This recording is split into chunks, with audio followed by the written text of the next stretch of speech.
bos? Mau nyawer bos Pujo? Nyawer?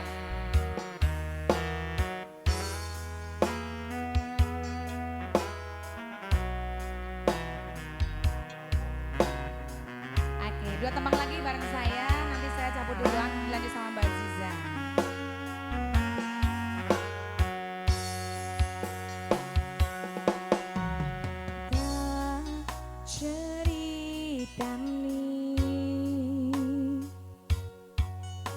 Cerita sing paling larani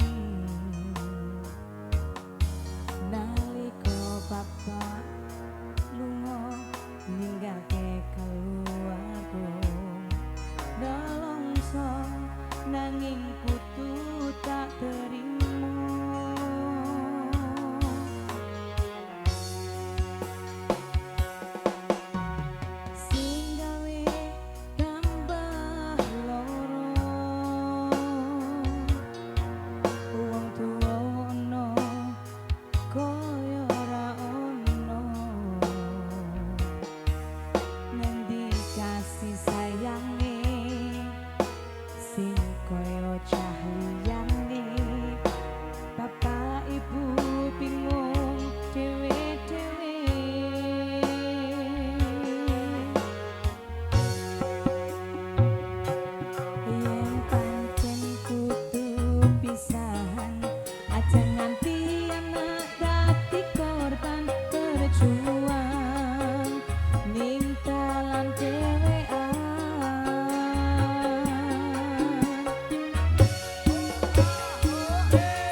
Wong tuwa rak kabeh iso dadi wong tuwa.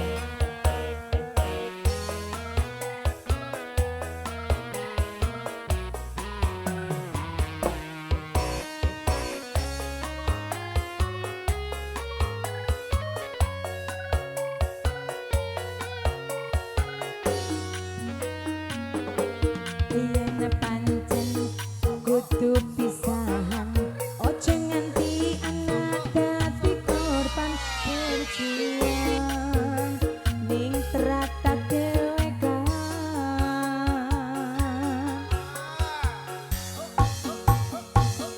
ora ono sing njalo dilairke nang keluarga sing kaya ngene tak tampa apa anane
kabeh wong tuwa ki iso dadi wong